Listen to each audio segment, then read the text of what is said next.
Good afternoon. मैंने आप लोगों को मिडिवल इंडिया पढ़ाना शुरू किया था और उसमें मैंने अपने प्रीवियस वीडियो में मैंने बताया है मिडिवल इंडिया के बारे में। और आज भी मैं आप लोगों को इस टॉपिक को कंटिन्यू करते हुए आगे बढ़ती हूँ। तो आज मैं मिडिवल इंडिया का पीरियड का टाइम फ्रेम बताऊँगी। कब से मिडिवल पीरियड स्टार्ट हुआ, उसका मिडिल टाइम क्या था, वो एंड कब तक हुआ। तो जैसा कि हम देखते हैं कि हमारी जो पूरी हिस्ट्री है उसको वो 3 पार्ट में वो डिवाइडेड है। खास करके जो हमारी इंडियन हिस्ट्री है वो 3 पार्ट में डिवाइडेड है।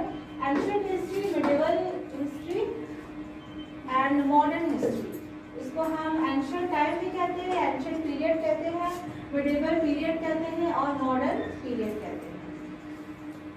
अगर इंडिया के कंसेप्ट में लिया जाए तो एंशिएंट इंडिया कहते हैं, मिडिवल इंडिया कहते हैं, मॉडर्न इंडिया कहते हैं। तो जब हम मॉडर्न की तरफ आए, मॉडर्न इंडिया जब शुरू होने लगा तो सोसाइटी में क्या देखने को मिला कि changes in economical, political, cultural and social life of the people. लोगों का जो जिंदगी था वो चेंज हो रहा था। तो किस कंसेप्ट से? तो इकोनॉमिकली वो बेहतर होते जा रहे थे। पॉलिटिकल जो एक राजकाज था, राजाओं का जो ये था पॉलिटिकली वो चेंज हो रहा था। कल्चरल जो उनका सांस्कृतिक ये था वो भी चेंज हो रहा था और सोशल जो उनका सामाजिक जिंदगी था वो भी चेंज हो रहा था। तो लेकिन हाँ, ये सब कुछ जो चेंजेस आ रहे थे वो सडनली नहीं आए थे। धीरे धीरे ही हर पीरियड, जब हम एक पीरियड से दूसरे पीरियड में जंप करते हैं, जो चेंजेस आते हैं वो धीरे धीरे ही आते हैं। लेकिन बट चेंजेस आते हैं जिनको कि फील कर सकते हैं, स्टडी कर सकते हैं और देख भी सकते हैं। तो फिर देखिए, अब मैं टाइम बताती हूँ कि मिडिवल पीरियड को कब से हम कैलकुलेट करते हैं। तो 1 सेंचुरी से लेकर के 18th सेंचुरी तक हम मिडिवल पीरियड को कैलकुलेट करते हैं और इसका जो टाइम गैप होता है वो 1000 ईयर्स का होता है। मतलब ये पूरे 1000 साल का मिडिवल पीरियड था। और अगर हम एडी में इसे कैलकुलेट करें तो 780 से लेकर के 1750 एडी तक हमारा मिडिवल पीरियड था। तो सबसे बड़ी जो मतलब कि देखने लायक चीज़ थी वो क्या थी कि ये मतलब कि middle of the medieval period जो कि था हमारा 13th सेंचुरी को लिया गया है middle of the medieval period, मतलब बीच का समय। तो इस समय में क्या था कि स्टार्टिंग में क्या था कि rise of the Mughal empire. ठीक है, Mughal starting of the medieval period में बहुत सारे मुगल्स यहाँ आए और यहाँ पर उन्होंने शासन करने की कोशिश की और शासन किया भी और भारत को एक अच्छी जिंदगी भी दी, भारत के लोगों को न्याय और खुशहाली भी दी।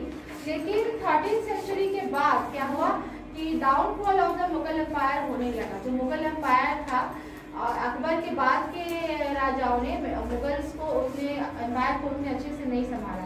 तो downfall of the Mughal empire होने लगा और rise of the East India Company होने लगा। जैसे कि हम सभी जानते हैं कि ब्रिटिश कंपनी की ब्रिटिश साम्राज्य की शुरुआत rise of the East India company से ही हुई है, जब ब्रिटिश हमारे देश व्यापार करने के लिए आए और धीरे धीरे वो हमारे पूरे देश पर कंट्रोल करने लगे। पहले वो कोलकाता में आए व्यापारी बनके और धीरे धीरे फिर हमारे ऊपर शासन ही करने लगे। तो व्यापारी से वो हमारे शासक कैसे बनेंगे तो बहुत बड़ी जर्नी है। लेकिन अभी हम इतना जानेंगे कि 13th सेंचुरी के बाद मिडिवल टाइम में downfall of the Mughal empire हुआ और rise of the East India company.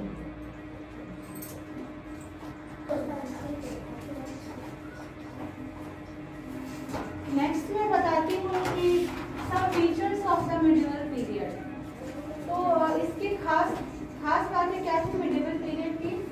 Foreign cultures began to influence India। Foreign के जो लोग आ रहे थे वो उनका आना बढ़ रहा था इंडिया में और खास करके वेस्टर्न और सेंट्रल एशिया से जो इन्वेडर्स थे वो ज़्यादा आ रहे थे, जो किंग्स थे वो मतलब ज़्यादा आ रहे थे। तो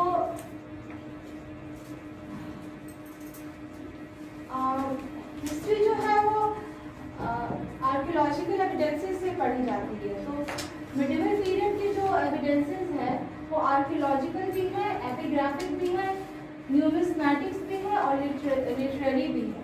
ये सारे टाइप्स ऑफ एविडेंसेस होते हैं हिस्ट्री के एविडेंसेस। तो आर्कियोलॉजिकल एविडेंसेस जो थे तो उस टाइम मिडिवल इंडिया में पाया गया है कि बहुत बड़े बड़े टेम्पल्स और कहीं पे फोर्ट्स बन रहे थे, कहीं बहुत बड़े बड़े टेम्पल्स बन रहे थे। तो ऐसे बहुत सारे मॉन्यूमेंट्स इंडिया में उस टाइम के बने हैं। फॉर एग्जाम्पल मैं बता रही हूँ टेम्पल्स, पहले मैं टेम्पल्स बताती हूँ। तो सबसे पहले है Brihadeeswara temple, Kandariya temple, Mahadeva temple, Lingaraj temple, sun temple और कोणार्क टेम्पल। सन टेम्पल और कोणार्क टेम्पल तो पुरी में ही है, जगन्नाथपुरी में। मैं भी गई हूँ घूमने, आप भी जाइए, बहुत अच्छे टेम्पल्स हैं। और उसके बाद बहुत सारे मस्जिद भी बने थे, क्योंकि ये एक ऐसा टाइम था जब इंडियन मतलब रिलीजियस जो कल्चर होता है, जो कि हमारा हिंदुइज्म का कल्चर है, बेसिकली इंडिया में हिंदुइज्म चलता है, वो इस्लामिक रिलीजन से इंटरेक्ट हो रहा था। दोनों रिलीजन्स मिल रहे थे आपस में। तो टेम्पल्स भी एक से एक अच्छे बन रहे थे और मॉस्क्स भी बने थे और फोर्ट भी बने थे, जो इस्लामिक फोर्ट होते हैं वो भी बने थे। तो मॉस्क में क्या क्या बने थे? कुव्वतुल इस्लाम जामा मस्जिद, दिल्ली में जो हमारा जामा मस्जिद है। और फोर्ट्स में क्या बने थे? Red fort. तो रेड फोर्ट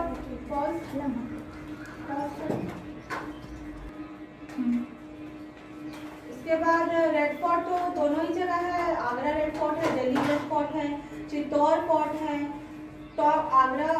उसके बाद टॉम्स भी कुछ बने थे, हुमायूं टॉम, अकबर का टॉम। जब ये मर जाते थे ये इस्लामिक रूलर्स, तो ये अपना टॉम बनवाते थे, ठीक है। तो ये है मकबरा बनवाते थे आई। तो हुमायूं टॉम है, अकबर का टॉम है, सिकंदरा टॉम है और ताजमहल भी एक टॉम भी है। वो तो आप लोगों सभी को पता है किसकी याद में बनाया गया है ताजमहल।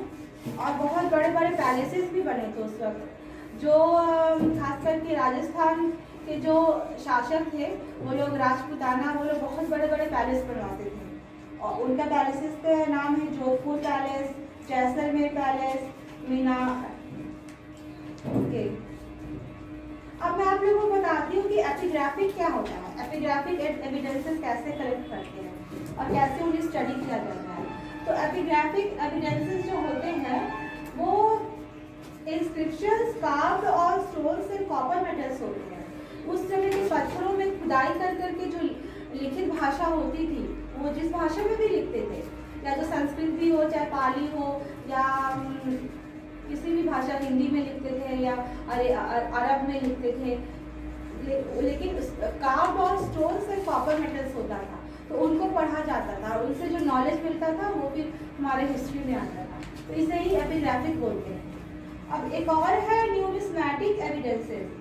तो न्यूमिस्मैटिक एविडेंसेस क्या होते हैं कि जो भी राजा के बाद राजा और राजा के बाद राजा जो राज करता था, तो हर राजा वो अपने चित्र का वो सिक्का बनवाता था। तो उस वक्त के मिडिवल पीरियड के जो सिक्के होते थे वो या तो सोने के होते थे या चांदी के होते थे। तो उन पर उस राजा का चित्र मतलब कि अंकित रहता था, वो बना हुआ रहता था। तो ऐसे हर मतलब कि उस टाइम बहुत तरह के सिक्के हुआ करते थे सोने चांदी के, तो उनसे भी बहुत मतलब नॉलेज या हिस्ट्री का मिल जाता है कलेक्शन कि किस टाइम पे कौन सा राजा हुआ, किस राजा ने कब तक रूल किया, उसके शासन में क्या क्या हुआ। तो ये सब नॉलेज सिक्कों से भी मिल जाता था। तो इसे ही न्यूमिस्मैटिक एविडेंस कहते हैं।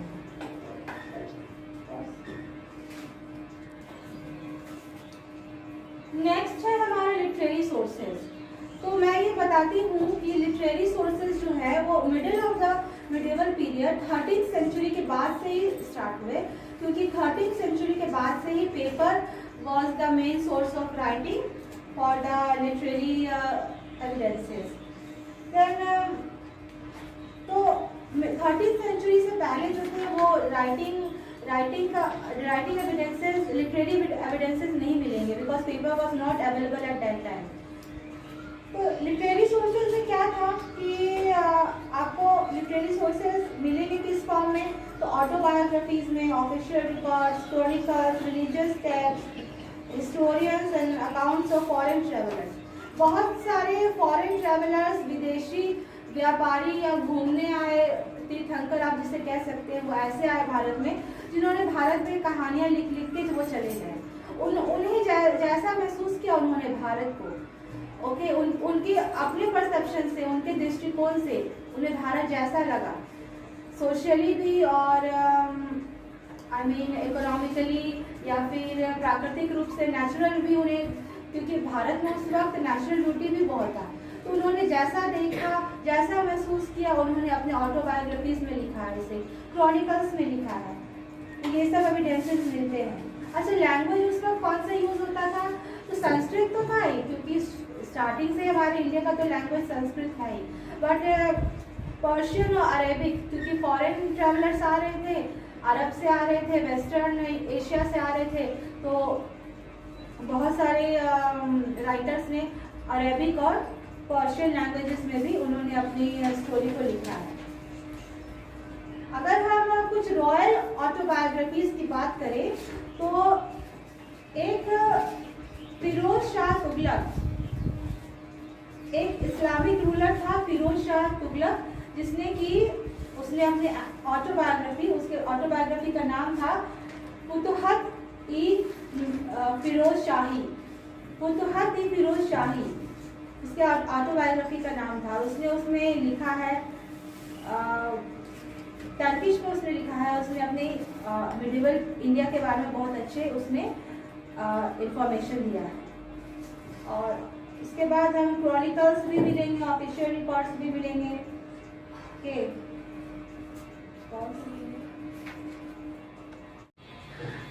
अभी तक मैंने आप लोगों को बहुत कुछ बताया मिडिवल पीरियड के बारे में, और अब मैं कुछ मेजर हिस्टोरिकल ट्रेंड्स बताने जा रही हूँ। उस दौर के जो कुछ फैशन के कुछ मतलब ट्रेंड्स जो थे वो मैं बताऊंगी, जिसमें से कि सबसे पहला था ओल्ड एंड न्यू रिलीजन्स। हमारे इंडिया में शुरू से हिंदुइज्म तो है ही, हिंदू धर्म को मानने वाले लोग और उसे फॉलो करने वाले लोग तो थे, लेकिन साथ में जो अरब और टर्किश रूलर्स जो आ रहे थे वो अपने साथ इस्लामिक रिलीजन को ला रहे थे। और अब एक ऐसा इंडिया बनते जा रहा था जहाँ पर हिंदू भी थे और मुस्लिम्स भी थे, और धीरे धीरे ब्रिटिश इंडिया कंपनी के आने के साथ क्रिश्चियनिटी की भी शुरुआत हो गई इंडिया में। तो अब एक ऐसा इंडिया बनते जा रहा था जहाँ पे कि हिंदुइज्म भी था, इस्लाम भी था और क्रिश्चियनिटी भी था, एक मिक्स्ड कल्चर, एक मिक्स्ड रिलीजियस कंट्री इंडिया बनते जा रहा था। उसके बाद है second, a composite culture reflected itself in language. A composite culture reflected itself in language, literature, painting, architecture and sculpture. जब हमारा ये रिलीजन ही चेंज हो रहा था, तो उसके साथ रिलीजन से अफेक्टेड जितने भी फील्ड्स होते हैं, जैसे कि लिटरेचर, हमारा साहित्य, पेंटिंग्स, आर्किटेक्चर, ये सब कुछ चेंज हो रहा था। अब हमारे जो भी मतलब जो लिटरेचर साहित्य था वो सिर्फ हिंदू देवी देवताओं के मतलब वेद पुराण और उनके कहानियों से ही भरा नहीं रहता था, उसमें इस्लामिक लिटरेचर भी आ रहा था हमारे इंडिया में, ठीक है। आर्किटेक्चर मीन्स आप पहले सिर्फ हिंदू देवी देवताओं के मंदिर बना करते थे, लेकिन अब इस्लाम के भी मस्जिद बन रहे थे, दरगाह बन रहे थे, अब ये सब बन रहे थे इंडिया में। स्कल्पचर में भी वो रिफ्लेक्ट देखने को मिलता था। थर्ड नंबर में सूफीज़ एंड भक्ति मूवमेंट। अभी का इस्लाम तो बहुत, प्रेजेंट का इस्लाम तो बहुत चेंज हो चुका है, आपको पता है क्या क्या लव जिहाद और क्या क्या इस्लाम में आ रहे हैं, बट पहले का इस्लाम, अकबर और हुमायूं के टाइम का इस्लाम ऐसा नहीं था। उस वक्त सूफीज्म चलते थे और भक्ति मूवमेंट चलते थे, मीन्स हिंदू और इस्लाम को जोड़ने की कोशिश करते थे। तो ये सूफीज्म होता क्या था, तो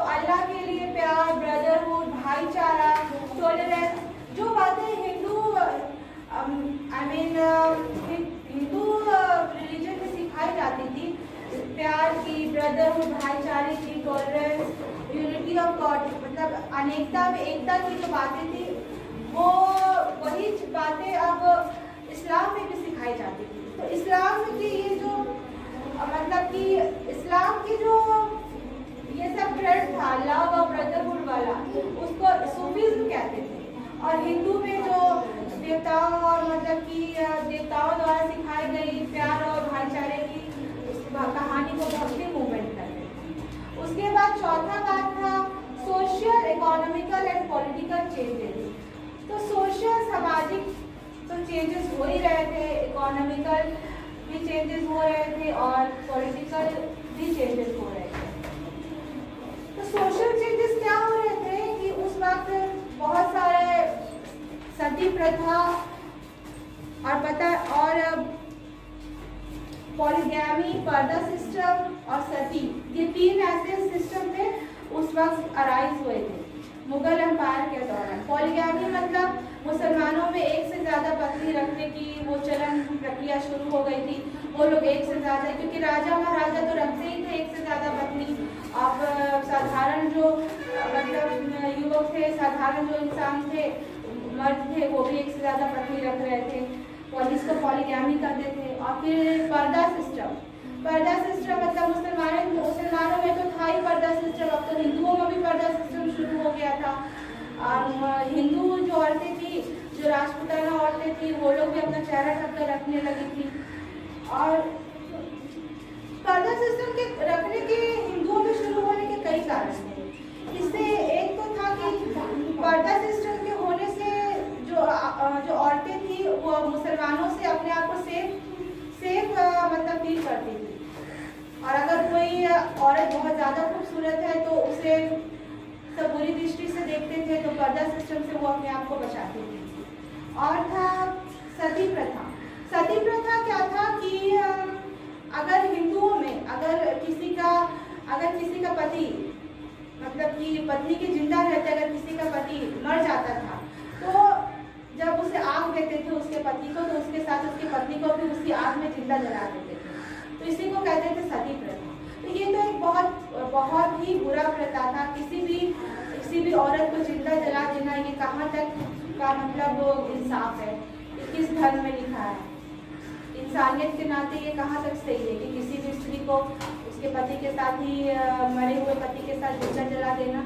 लेकिन ऐसा हो रहा था, जिससे कि बाद में राजा राम मोहन रॉय ने जिसका विरोध किया था, और उन्होंने इतना विरोध किया था, इसके खिलाफ इतनी लंबी लड़ाई लड़ी थी कि बाद में जाकर के इस प्रथा को एबॉलिश करना ही पड़ा था। और क्या था, पॉलिटिकल चेंजेस क्या हो रहा था? तो उस टाइम बहुत बड़ी शक्तियाँ उमड़ के आ रही थी देश में, जैसे कि राजपूत घराना। राजस्थान के जो राजपूत थे वो अपने आप बहुत पावरफुल थे और वो अपने आप को क्षत्रिय, राजस्थान के जो राजपूत घराने के जो क्षत्रियास थे वो अपने आप को क्षत्रिय घराने के कहते थे, और उनमें मतलब करो या मरो वाली वैसी उनकी ये थी, फीलिंग थी। तो मुगलों को एक बहुत कड़ी टक्कर देते थे और कभी भी मतलब लालच में आकर के उन्होंने कभी भी अपने देश को बेचा नहीं, बल्कि अपने देश के लिए उन्होंने अपनी मतलब जान की कुर्बानी दी। ऐसा था मतलब राजपूताना में। और उस टाइम देश में और भी बहुत सारे मराठा, अगर हम उधर जाएंगे महाराष्ट्र की तरफ, मराठा किंगडम भी बहुत राइज कर रहा था, और उनके जो राजा महाराजा थे वो भी राजपूताना की तरह ही वो बहुत ही ब्रेव वॉरियर्स थे। And next is Sikh. अगर नॉर्थ की तरफ जाते हैं तो पंजाब में सिख्स एमर्ज कर रहे थे और वो भी बहुत बहादुर हुआ करते थे। तो इस तरह से मतलब हमारे देश का जो स्ट्रक्चर था वो चेंज हो रहा था। और उस टाइम के राजा महाराजाओं के जो राजमहल थे वो बहुत बड़े बड़े हुआ करते थे, सोने हीरे जवाहरातों से जड़े हुए, एकदम कीमती। और राजाओं की जिंदगी बहुत ही आलीशान, एकदम मैं मतलब क्या बोलूँ, मतलब शायद भगवान भी उनके सामने फेल हो जाए, ऐसी हुआ करती थी। मतलब शान शौकत से भरपूर, नौकर चाकरों से भरपूर, और आर्मी भी उनकी बड़ी बड़ी हुआ करती थी। तो ऐसे होती थी उस टाइम की राजाओं की जिंदगी। और राजाओं के लिए तो स्लेव्स मीन्स स्लेव्स जिसको कहते हैं स्लेव्स की ये हुआ करती थी, खरीद और फरोख्त होती थी। तो बाहर से उनके लिए स्लेव्स मंगाए करते थे। और उस टाइम बहुत नए भी ऐसे भी सब्जियों या फलों की मतलब खेती भी शुरू हुई, जैसे कि आलू, पोटैटोज, चिलीज, टी, ये सब इंडियन सब कॉन्टिनेंट में उपजाया जाता था। और इसके जो मतलब थे उसको बाहर भी बेचा जाता था, जो बच था उसको बाहर भी बेचा जाता था। And last but not least, rise of the British power. तो rise of the British power में है कि end of the medieval period में, मतलब end 17th century 18th century के एंड होते होते मुगल पावर जो है वो अपने सबसे लो लेवल पे था और वहाँ पे ईस्ट इंडिया कंपनी की शुरुआत हो चुकी थी। ब्रिटिश हमारे देश में आ गए थे, हमारे देश में व्यापार करने के लिए आ गए थे और धीरे धीरे उन्होंने हमारे देश पर शासन किया। और 6th है स्टेबल पीस। मिडिवल पीरियड एक ऐसा पीरियड था जबकि कुछ मुगल रूलर्स ने बहुत ही स्टेबल पीस रखा था इंडिया में। सारे प्रजा जो है वो खुश थी और प्रजा को जैसा रखना चाहिए, मतलब गरीबी कम और भेदभाव की भावना नहीं, भाईचारे की भावना से प्रजा को अकबर ने और बाबर ने तो हमारे देश को स्टेबल पीस भी दिया था। Okay, thank you friends, please like and subscribe. और मैं अब नेक्स्ट वीडियो हिस्ट्री पर ही बनाऊंगी। मैं अपना नेक्स्ट वीडियो लेकर के जल्दी ही आपके सामने आऊँगी।